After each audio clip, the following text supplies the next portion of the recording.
Could the Sharks look to trade away one of their veteran goaltenders before the season even starts?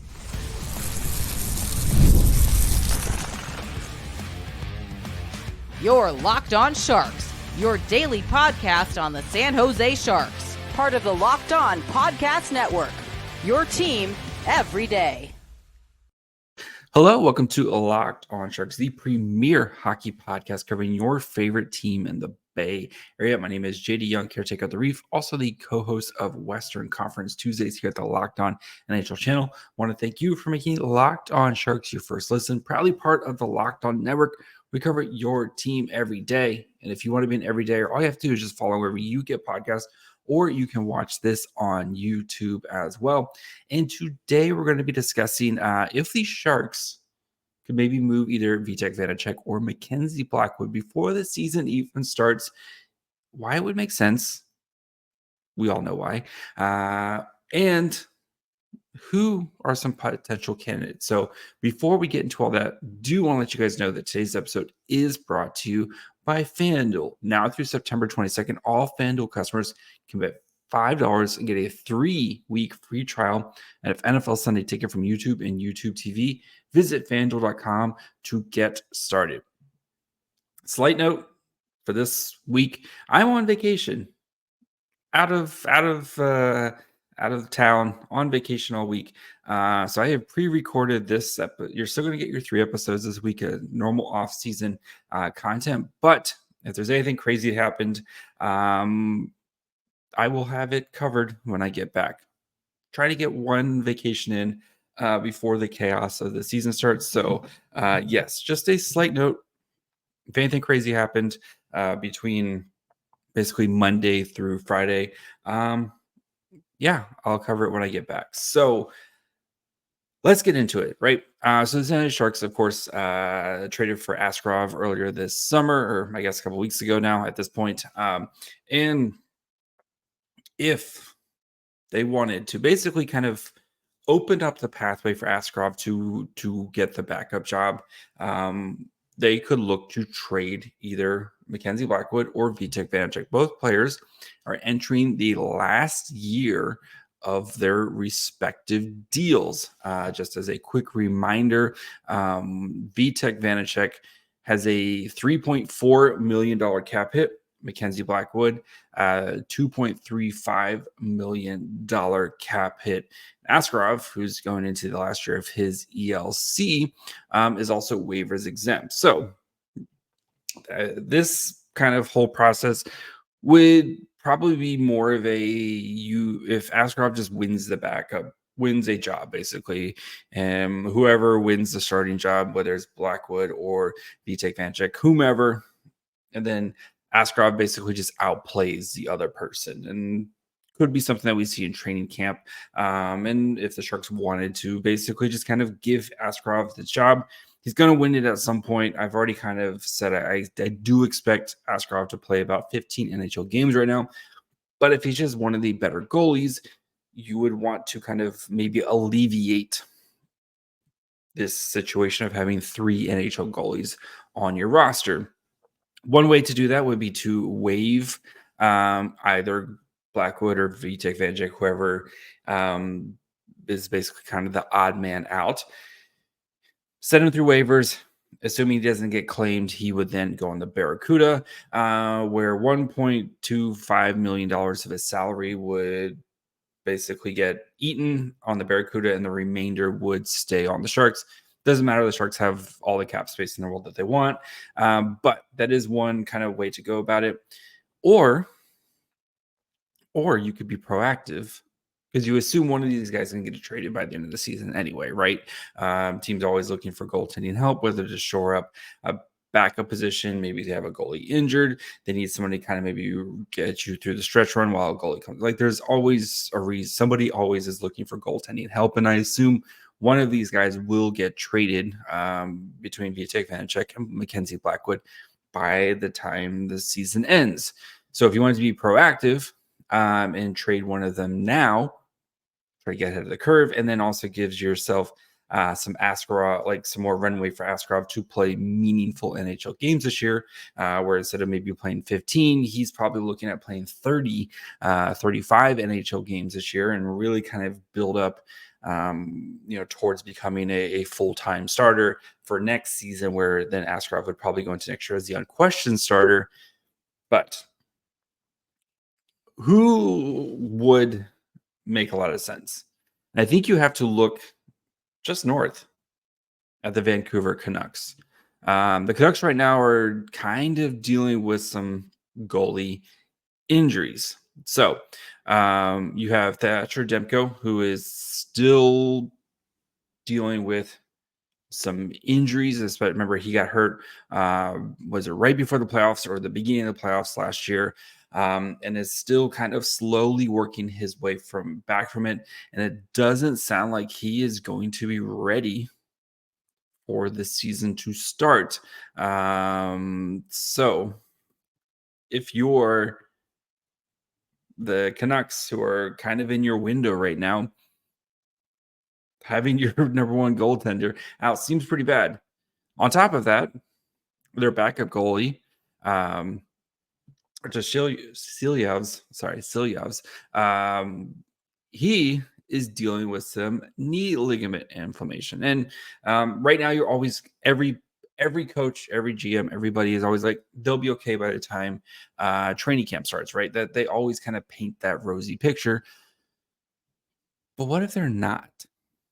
So if you were the Canucks and you would have basically your top two goalies out for some point in time, you could be looking at potentially Gary Petr as your starting goalie. Petr has played a couple games for the Golden Knights. I think he's played six games for the Golden Knights. 8 games for the Golden Knights in the past 2 seasons. For a team that is trying to win a cup right now, you probably don't feel too great about that. And Demko is going to probably come back at some point. Both the goalies are probably going to come back at some point here, but trying to get some peace of mind, and a guy, either Vitek Vanecek or Mackenzie Blackwood, would make a lot of sense, right? You don't want to kind of dig yourself in such a deep hole that you basically have to play catch up for the rest of the season. You kind of put yourself in that kind of like the Oilers did last year, right? Where the season started so poorly, then they basically had to rip off like 15-game winning streaks to get themselves back in the playoff contention, which they did, et cetera, et cetera. But it's not a good place to live in, where you kind of put yourself in a hole like that. So for the Canucks, if you're a team like the Canucks who are trying to win a championship, having a guy like Mackenzie Blackwood, who, yes, I know if you look at his save percentage, all that stuff, like they're not that great, but anybody who watched the Sharks last year knows Mackenzie Blackwood played really well behind a really terrible team last year. Vitek Vanecek coming off an injury, and I know last year wasn't the best season ever, but if he's fully healthy now, these are two guys who could step in, play some games for you. And then as the season guys get healthy, you can kind of figure things out there, right? If you are the Canucks, you can trade somebody. Like there's ways to kind of figure this thing out at some point. But for them, right, you don't want to dig yourself into a big hole. The fly in the ointment, though, for the Canucks is they don't have a lot of cap space, right? They're going into the season right now with about $200,000 in cap space. You could alleviate some of that, especially if you think Demko isn't going to be back for a while, by putting him on LTIR, which would open up about $5 million of cap space. And then you could bring on a guy, either Vitek Vanecek or Mackenzie Blackwood. And then once you kind of get into the season and get ready to bring Demko back, you can always make a trade. You could waive some, there's ways to figure out the kind of the cap. Like you see teams manipulate the cap all the time. So I think the Canucks would, if I'm Mike Green, especially early in training camp, if the Canucks are struggling with their goaltending situation, and Askarov is playing well and looks like he could be ready to make that jump to be a NHL backup at this point, you should be looking to see if you can get something back. And it, like, again, it doesn't have to be, some crazy outrageous, like, third round pick, fourth round pick, whatever. It doesn't really matter. Like, you're not going to get a ton back for the goalies anyway. But the bigger thing is opening up playing time for Askarov, so that way he can start getting ready to be the guy that you expect him to be. So, Vancouver is the first place I am calling right now. Is do you need a goalie? I got plenty of them here between Blackwood and Vitek Vanecek, and I think for a team that has cup aspirations and expect to be one of the top teams in the Pacific, trying to shore up that goaltending situation heading into the season, even if it's for the first part of the season, just makes a ton of sense for Vancouver. So we'll look at two other teams here, a bottom feeder team, and then we'll look at another kind of cup contending team and see why they might make sense to try to trade for one of these Sharks goalies. We'll get to that here in just 1 second.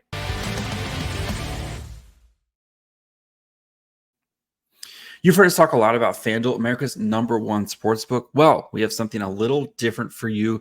Now through September 22nd, all FanDuel customers can bet $5 and get a 3-week free trial of NFL Sunday Ticket from YouTube and YouTube TV. So if you're like me, right, beloved Dolphins fan, I don't get to watch the Dolphins that much because, they're very rarely on local TV.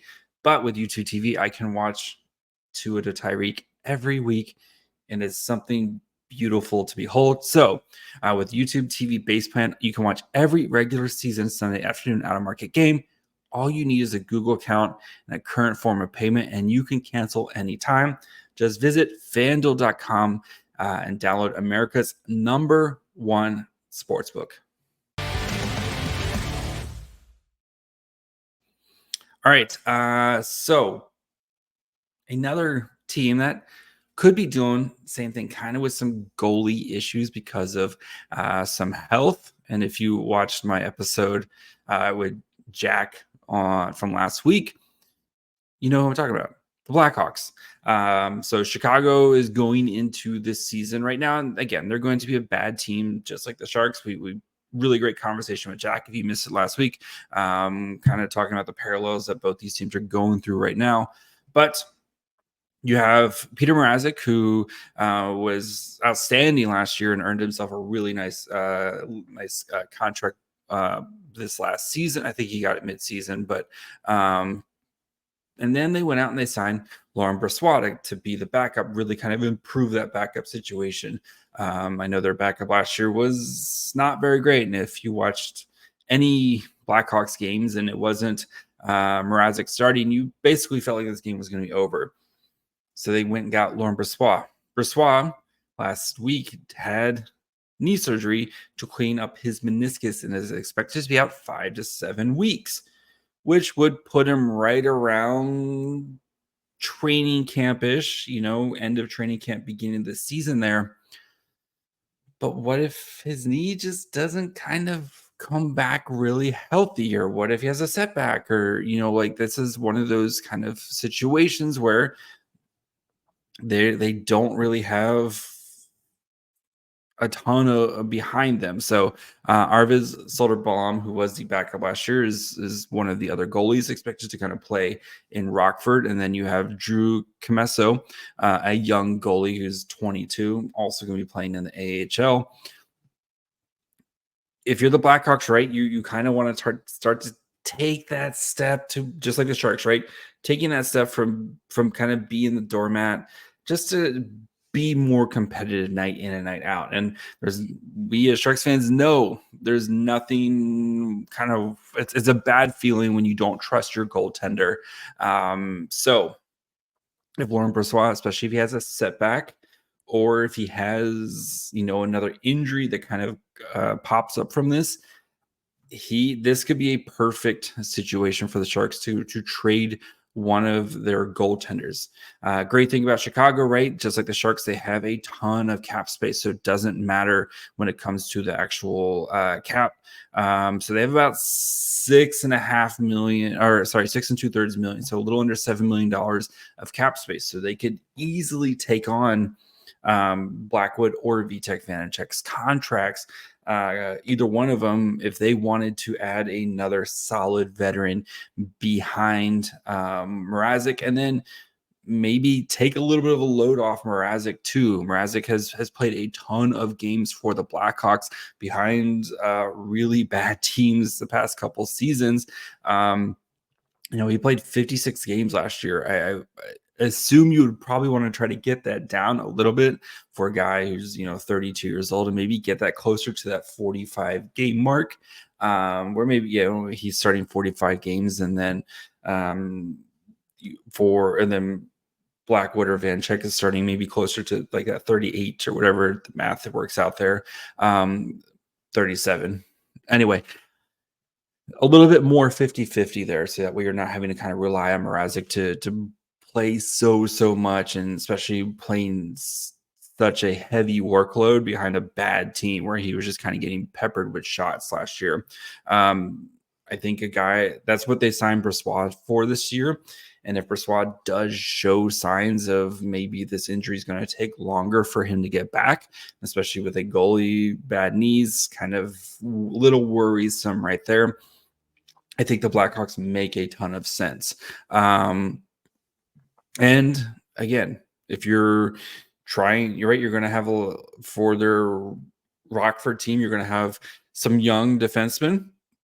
You're going to have Levchinov, maybe Krasinski's also going to potentially be playing in the AHL this year. If you need to send down whichever Sharks goalie to the AHL, that really does help your AHL team a lot, and kind of gives a little bit of credence and leadway to your young defensemen who you want to play big minutes, but they're going to make mistakes. It kind of helps to ease that transition for them. Someone that they can kind of rely on, where if they make a bad pinch or make a bad play here and there, which is going to happen when you have a 18-year-old kid, 19 however old Levchinov is right now, and Krasinski, who's 20. Like, Krasinski got his butt kicked last year. Like, I think playing in the AHL to maybe to boost his confidence probably is going to be we talked about this with Jack last week. It's probably going to be the move for them, so that way he can really kind of work on his development and fulfill what he's expected to do. So I think for the Chicago Blackhawks, this makes a ton of, and again, the cap doesn't really matter for them because they have, just like the Sharks, they have a ton of cap space.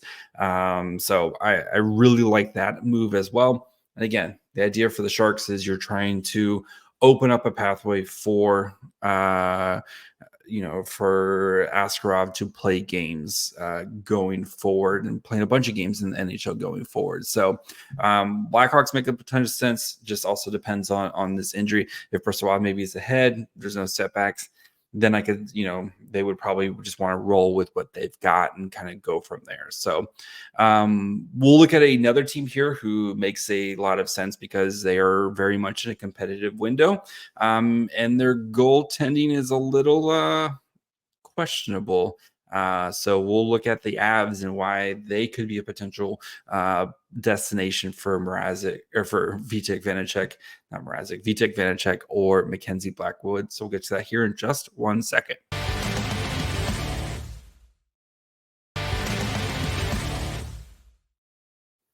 All right, I want to thank you guys, of course, for making Locked On Sharks your first listen. For your second listen, go check out one of the other great Locked On shows.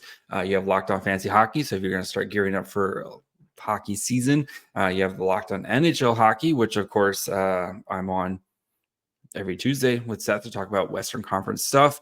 And they also continue to put out 5 episodes a week right now in the off season, or anything here in the Bay Area, right? You got Locked On Niners with football starting this week. Thank you. We are back. Locked On A's, Locked On Giants, Locked On Warriors. So plenty of good stuff here at Locked On Network, where, again, we cover your team every day. All right, the Colorado Avalanche. They they're a team very, very much in their competitive window, right? Having won Cup in 2022. Bit of a weird year last year. They kind of ran out of juice and dealt with some injuries and some off ice stuff that kind of really saw their kind of top end talent sapped. And they do have some questions, right? You have Gabriel Landeskog, Valeri Nichushkin, who are both like, we don't know what's going to happen with them. From the sound of it, Landeskog does hope to play at some point this year. Don't know when, but is the team that's still very much, when you have Nathan MacKinnon in the peak of his powers right now. You also have Cale Makar, who's pretty good. Like, this is a very good team, and they're going to be, I think they realize they probably got another couple years here to try to get themselves another cup before, naturally things start to kind of fall apart. But you look at their goaltending, right? Alexandar Georgiev, who's entering the last year of his deal at a $3.4 million contract, 28 years old. And then Justice Anunin, anyway, who's very inexpensive, $837,000, like very cheap goaltender as well. And Georgiev had solid numbers last year, but he played 63 games last year. 302 save percentage, 302 goals against average, and 897 save percentage, which is okay. Like, right? Entering the last year of his deal.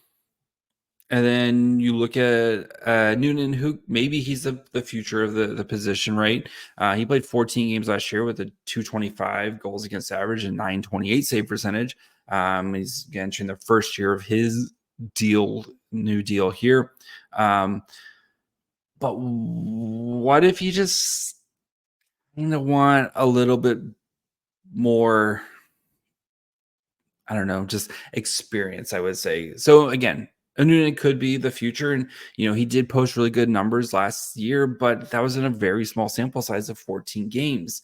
We see goalies all the time where they boom, like they kind of bounce up and down. And if you're the Colorado Avalanche, wouldn't you want to maybe not have to ride, have to kind of ride your starter as much as they did? Georgiev playing that many games that's a lot of games. Like, you don't really see goalies play that much unless they're, like the upper goalies in the NHL. And Georgiev, he's not that, right? So if you're the Avs, would you be interested in adding a little bit more experience on the back end, experience between the pipes, whether it's Vitek Vanecek or Mackenzie Blackwood? The team's really good. The defense is going to be much better than anything that these guys have seen before, like Vitek Vanecek and Mackenzie Blackwood, both having kind of come from the Devils through their rebuild. Like Vitek Vanecek, I know, also played for the Caps as well, but like that defense core is insanely good, with guys like Cale Makar and Devin Tays. And I love the Oliver Shillington signing this year. Like there's a lot of really, good friend Jacob McDonald's hanging around as well. Like, much better defensive core than what they saw the past couple of seasons. So you would expect, especially with a guy like Mackenzie Blackwood, probably is gonna, if he plays the way he did last year, his numbers are gonna look way better because the team in front of him is just gonna be way better. So I'm interested to see what Colorado does here if they do try to add a little bit more help there. Because this team has got a lot of solid pieces, and again, when you have Cale Makar, who's one of the best defensemen in the world, Nathan MacKinnon, who's last I checked, pretty good. You've got this team that is in the middle of its window, and I know again, you got to figure out what if Landeskog can come back and Nichushkin, there's some questions there, but that also gives them some flexibility. So especially if one of those guys starts the season on LTIR, that gives you plenty of cap space to be able to add a player. Right now, the Avs do have about little under $2.1 million in cap space that they have. It looks like they've got everybody signed at the moment. But I think for them, I know they've been kind of cheap on the goaltending here. That's kind of been their strategy, right? Is their team in front of them is really good. And I think if they want to be a little cheaper on the goaltending, that makes sense. But I think they could add either Vanecek or Mackenzie Blackwood. Is not going to break the bank for them. And then you can always kind of figure things out as the season goes on and trying to, again, if guys play well or whomever, if somebody kind of takes the lead or if somebody falls off in goal, you can kind of figure things out from there as guys get healthy. But I would also be calling Colorado because, again, you if you're them, are you ready, one, to kind of turn things over to a Noonan, or are you gonna try to ride Georgiev for another 55, 60 games this season and hope his numbers turn around, especially on a team that is that good? Like those numbers have to be disappointing. So so again, who knows if Mike Grier does anything right now. Again, I think if the Sharks were to make a trade it'll probably be middle to the later stages of preseason, because again, you want these guys to kind of come in and compete and see where everyone's at, and you never know if somebody gets injured, all that stuff there. So, but if they did want to be aggressive about trying to kind of get Askarov rolling and getting him playing NHL games, sooner rather than later. These are a couple teams I would look at if I was Mike Grier. If they do happen to trade one of these guys preseason, I would also expect them to sign another AHL goalie. That way, you're not kind of running into the Barracuda season with just Georgi Romanov and then Beck Warm, who the Shark or the Barracudas, he's on an AHL only deal. So I assume they're probably going to go with Askarov and Romanov in the Barracuda. But again, I think you want to try to find somebody else in that situation, especially since you traded Magnus Krona. I know Itu Makanemi's got a PTO with the Flyers, who just signed that over the weekend or Thursday, I think. So, but yeah, you can find AHL goalies. They're out there. You can find one. So that's going to be it for me today. Like I said, on vacation this week, but that doesn't mean you won't get 3 episodes this week. So we're going to spend kind of the rest of the week talking about the timeline, looking at researching how kind of other teams who won cups, how their timelines went, especially with guys who had very high-end picks and like how they kind of went through their timeline. You're going to look at when the Sharks should start to kind of be aggressive in free agency, and like when do you start to kind of add those pieces. So plenty of good stuff coming out here at Locked On Sharks this week. So make sure you're following along wherever you get podcasts. And of course, you can watch on YouTube as well. Follow the show on Twitter, Facebook, and Instagram at Locked On Sharks. Follow me on Twitter at MyFryhole. Until later. Bye, friends.